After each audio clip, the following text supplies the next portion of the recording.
be good news for the man on provisional pole. Max Verstappen rounds the final corner. Lewis Hamilton takes the line. He is on pole for the Hungarian Grand Prix. Verstappen can do nothing to stop him on this Saturday afternoon. It's a Mercedes front row lockout. Hamilton and Bottas. It is Red Bull starting on the soft tyres in the race, third and fourth.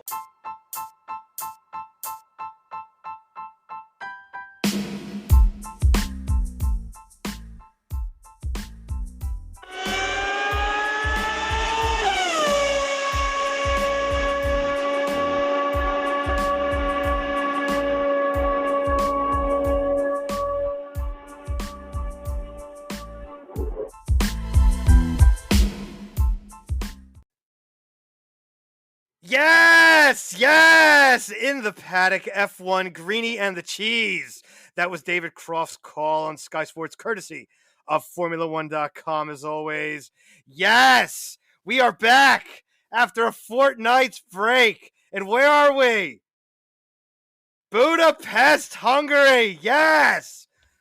Budapest, on the banks of the Danube River, home to Erno Rubik's. Who might that be, children? Oh, yeah, that's the inventor of the Rubik's Cube, kids. Yes, but we're actually not in Budapest. We are 12 miles northeast of Budapest in the Three Springs Valley at the Hungaroring, the oldest purpose-built circuit for Formula One on the calendar. And did we have a little excitement there for quali? A little gamesmanship there at the end. I like it. Let's get dirty. Let's get funky. Let's get the elbows out. The fisticuffs are coming out. Greeny, good evening, sir. Good evening, Cheese. How are you? Yeah, it was quite a day in qualifying. Wouldn't really predict we'd have a Mercedes lockout 1-2. It's been a while since we said that. Yeah, and on the banks of the Danube, but not really on the banks of the Danube, as we're 12 miles away from Budapest, Hungary. But here we are, ready to rock and roll after a 2-week break, and we are back talking about the Hungarian Grand Prix in all its glory during qualifying today. Yeah, I was pretty surprised today. Finally, I can't recall when the last time we had a Mercedes 1-2 lockout. Have we had one this year? Yes. But it's been a while. It's been a while, though, and it's not as often as we used to see every week, over and over, or every race at least, over and over again. Some other surprises, we're going to get to those in a few minutes. But besides the Mercedes lockout, what else took you today? How you feeling? Budapest, right before the break? I just like that gamesmanship there at the end by Lewis, in a bit of a miscalculation there from Red Bull. Not being able to get their boys across the line before the final checker come out to get that last flying lap in. Lewis taking his sweet old, almost like he was on a Sunday drive with grandma in the backseat there. But I like the gamesmanship. I actually thought one of the Red Bulls was going to try and pass him, to be honest, and try and get their lap on. But I think he did it to make sure if they didn't pass him, because they would, if they did go for the pass in that warm-up lap, they'd put a little extra wear on the tires. And since it was so bloody hot in Hungary, I think the track temperature was 61 degrees C, which is pretty ridiculous. That's pretty for hot track to be that hot and sticky. So you are not getting through an entire lap without just the tires being absolutely overheated. So you had to pick and choose where you wanted to gamble on your quality lap to preserve the tires a little bit. So a little gamesmanship. I like it. The Mercs were quicker pretty much all weekend. So to be honest, I'm not totally surprised with them coming in 1-2.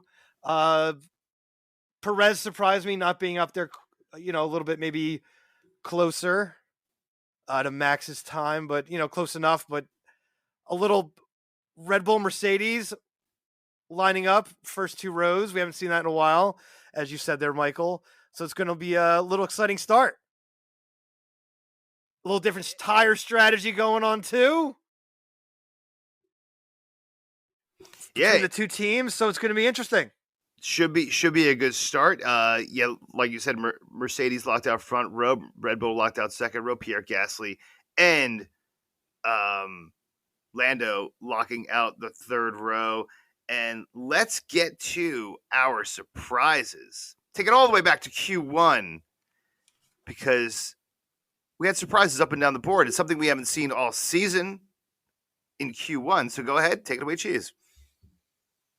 All right, I'm going to say Tsunoda failing to get out of Q1. That's just not good enough, especially where Gasly is and where he's throwing down his time. So Tsunoda's got to pick it up. I know he's a rookie, but we're almost halfway through. We got to start a little bit more on the front foot instead of the back foot.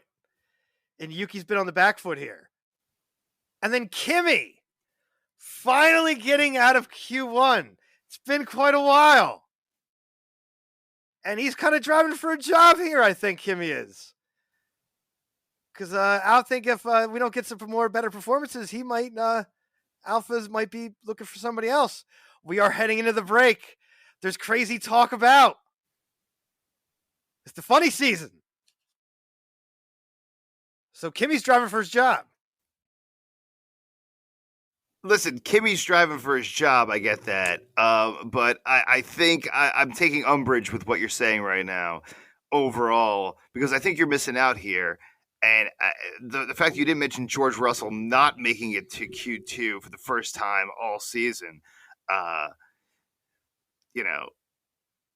wasn't surprising. Or is it surprising when he does make it every week? Because I think it's more surprising that he didn't just even come in, 16th, he came in 17th. So, Yuki had a better time than him. So, yeah, I think George Russell definitely a surprise not making it out of Q1 for the first time all season. And, yeah, I think he dropped the ball there a little bit, Cheese. But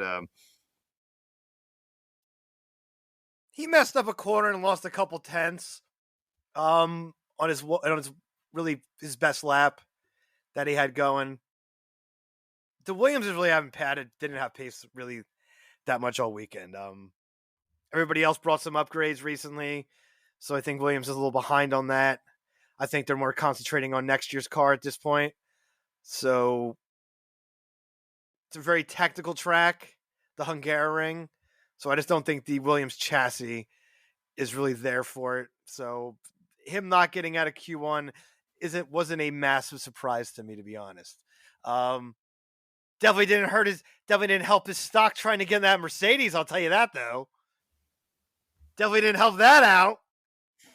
Definitely didn't help that surprise, and neither did the top of the pack today as Bottas finished second. But let's move on to Q2, a George Russell-less Q2 for the first time all season, and surprises galore. Some interesting times. And a red flag. Q2, take it away. Well, Carlos crashing there, come on, man. Final corner, that's just not acceptable. Especially when you had a fourth place P4 after Q1, so you had speed. That's just not good enough and unacceptable. Carlos has to start picking it up here. I'll take Red Bull struggling on the mediums, unlike Mercedes, who threw down very good times on the mediums. So Red Bull had to throw down on the reds, so they'll have to start the race on the reds. Merc will start on the mediums. So massive strategy advantage to Mercedes, in my opinion. It might even cause Red Bull to have to go for a 2-stop instead of a 1-stop that Mercedes will probably be able to do, that they can start on the mediums. And I'm going to also throw one more in there for you, Michael. I'm going to see Alpine getting both cars out of Q2 into Q3. Ocon showing some pace. He said that they had made some changes to the car and some pace was coming. Well, you know what? He put it out there and he showed up and he proved it right. So both the Alpines getting out of Q2. Yeah, it's about damn time for Esteban Ocon to start coming through, because he had a really bad stretch there. over several races, and it's really good to see Esteban coming back here. You got to earn that paycheck now, son. Yeah, I mean, Danny coming in 11th, definitely, a little disappointing if you heard on the radio. Absolutely. Definitely dropped the F-bomb live on the air, so it's always Yes, he did. Always enjoyable to hear the F-bomb live on air. I know you always get a little giggle out of that one. Well, so. He's got it's the funny season in Formula One, and a lot of rumors floating around. Danny might not be in that seat next year. There's rumors going around that Pierre Gasly wants the seat. His agent has reached out to McLaren, I think, even. So Danny could, he's kind of driving for his ride right now. And it's not something we like to talk about on this program, since we are both we are very big Danny Ricciardo fans. So, and he's been kind of bouncing from car to car here recently, ever since he left the Red Bull. So it's not something you like to see when you keep bouncing back and bouncing. And he's not bouncing up in the direction. He's kind of bouncing backward here. From seats. So, I mean, it could be. It's not pretty. Danny's got to pick it up. And it's not something I like to really talk a little bad about the man, since I do like Danny. I think he's fantastic for the sport. Yeah, he's going to have to pick it up, especially not making it out of Q2 today.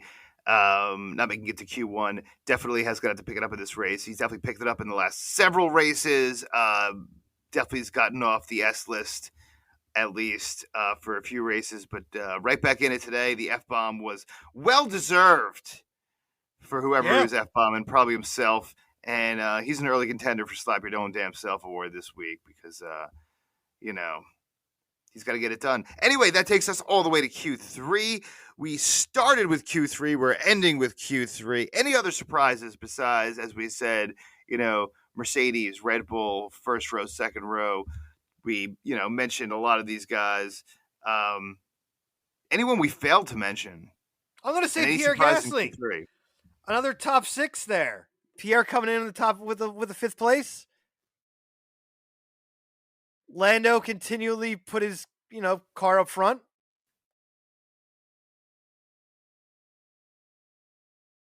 Those are my, other surprises outside of Red Bull and Mercedes. And I'm going to say, I'm going to say it anyway. Valtteri's driving for his job. And throwing it in second place right there behind Lewis that's the way to keep your seat. Especially with George Russell's struggle. So that's what I got there, Michael. Well, so far, Mercedes has reigned in the land of thermal bathing. But yes, sir, the thermal baths. The thermal baths of Hungary. On the banks of the Danube River. It's going to be a great race tomorrow. We're going to take a little break here, because we're going to come back and we're going to get our predictions on the air, because we got a whole lot of Greeny bucks to spend. Greeny and the Cheese in the Paddock F1. Back after this.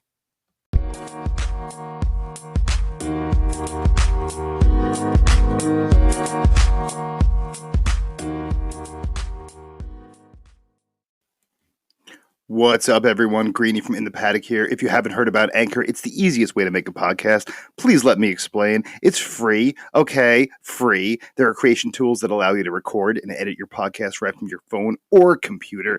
Anchor will distribute your podcast for you for free, so it can be heard on Apple Podcasts, Spotify, and many, many more. You can make money as well. Money with your podcast. No minimum listenership, and it's everything you need to make a podcast in one place. Download the free Anchor app today, or go to anchor.fm to get started.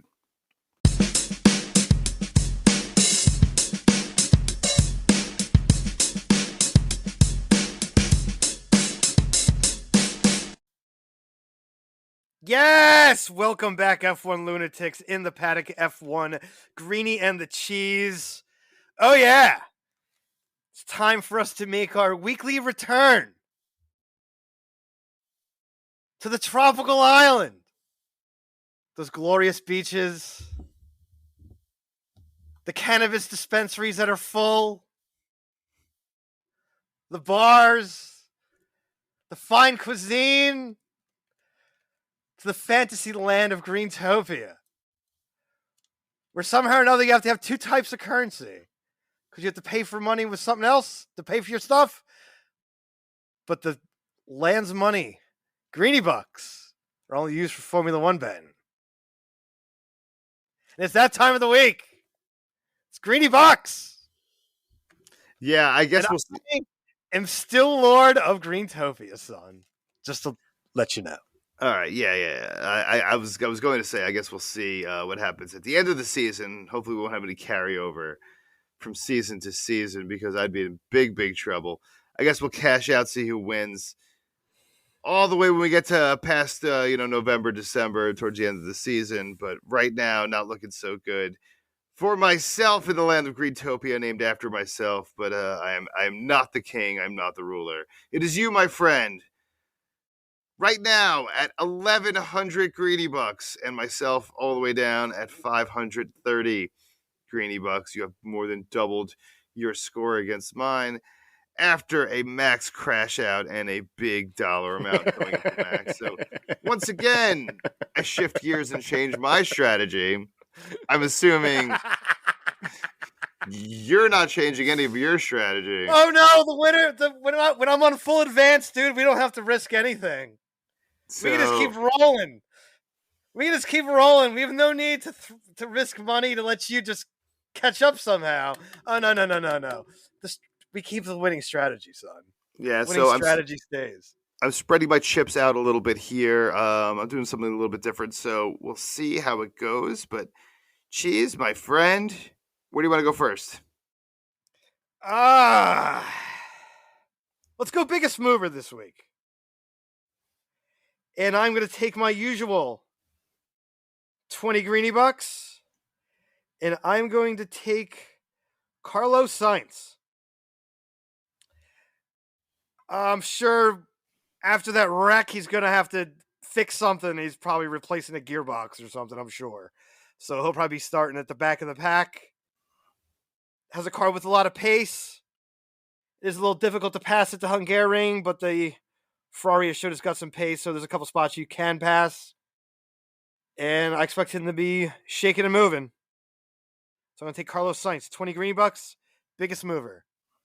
Yeah, I think I'm going to go in the same direction, taking Carlos, especially if he starts at the back of the pack. You really got a good shot of him gaining 7 to 12 spots. If he starts 20th, he can, has a possibility to even finish up at 8th.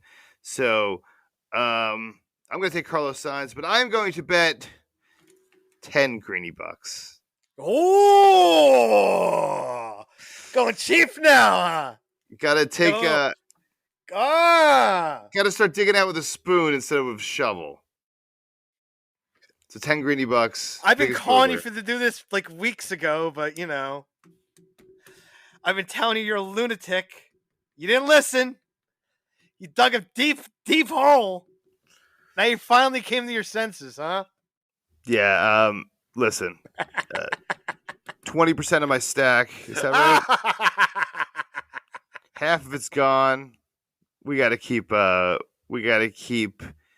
like 2 to 5% bets here to stay afloat, because or else we're gonna be out of business pretty soon. We're gonna be shutting our doors and going out of business. Liquidation You're gonna be asking for a loan. No, I'm not asking for any loans. I'm not asking for any loans. All right. So it's biggest mover. All right, we have a trifecta or a winner. Sir, where do you want to go? Let's go winner. I'm going to take 20 greeny bucks. And I'm going to take Lewis Hamilton for the W. Lewis is quick all weekend. I think he's almost 0.4, getting there close to half a tick quicker than Max. If he gets a clean start, gets to turn one out, and it could be goodbye Lewis for the rest of the day. So I'm going to take Lewis Hamilton, 20 greeny bucks. Put it in the Marvel notebook. Yeah, I'm going to go the same direction as well. I'm going to go Lewis Hamilton.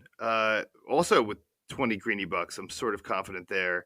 I think you get 2-1 on your money there. So Hamilton, 20, both of us. Let's do it. Hamilton for the win. All right, and that leaves the trifecta to close out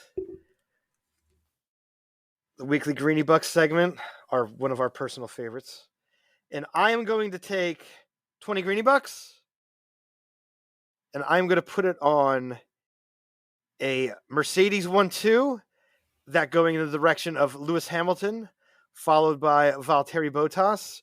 And I'm going to say Max will come in third, and that's only because Red Bull is going to struggle with the tire strategy, and they are going to be the fastest of the probably two stoppers, I'm going to guess, with the people that are starting on reds or the soft tires, because those babies are going to cook off quick, because I think it's supposed to be hot as heck again tomorrow.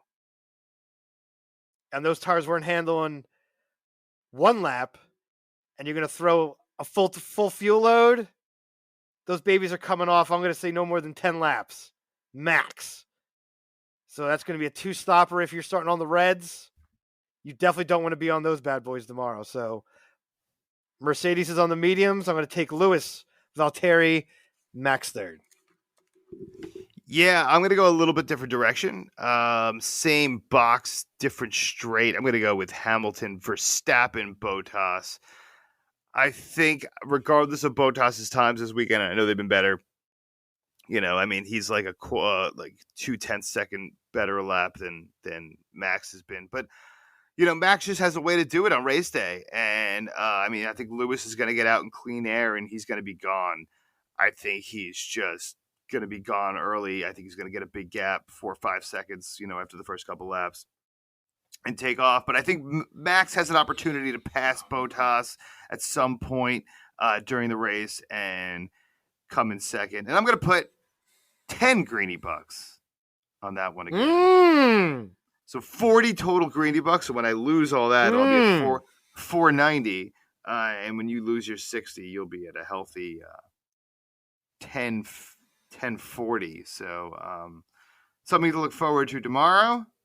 You know, I need a big win here. I need a big hit. I think Hamilton, Verstappen, Bottas might be the best odd trifecta, but I guess we'll see. And that's where I'm standing, man.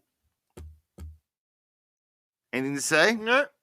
But there's, if I'm not mistaken, there is a chance to see history tomorrow. If Lewis Hamilton wins, he will be the first driver to win at a single track 9 times, which, if I'm not mistaken, has not been done before. So that could be another feather in Lewis's cap. Wow. 9 times in a single track, never been done before. That's impressive. And it's something to look forward to as well, if Lewis gets a win. And also, I mean, if Lewis gets a win, he could very well flip-flop with Max Verstappen and 100%. Take the championship points lead back. It's tight. It's close. We're heading into the fall with a race for the first time in a couple years here. So very, very exciting stuff. We'll see you guys tomorrow in only 24 hours from now when we bring you all the news and all the excitement from the Hungarian Grand Prix. Cheese, what you got to say, man? Should be a good one tomorrow. We'll see you after the race. Peace out, folks. We'll see you after the race, guys. Peace.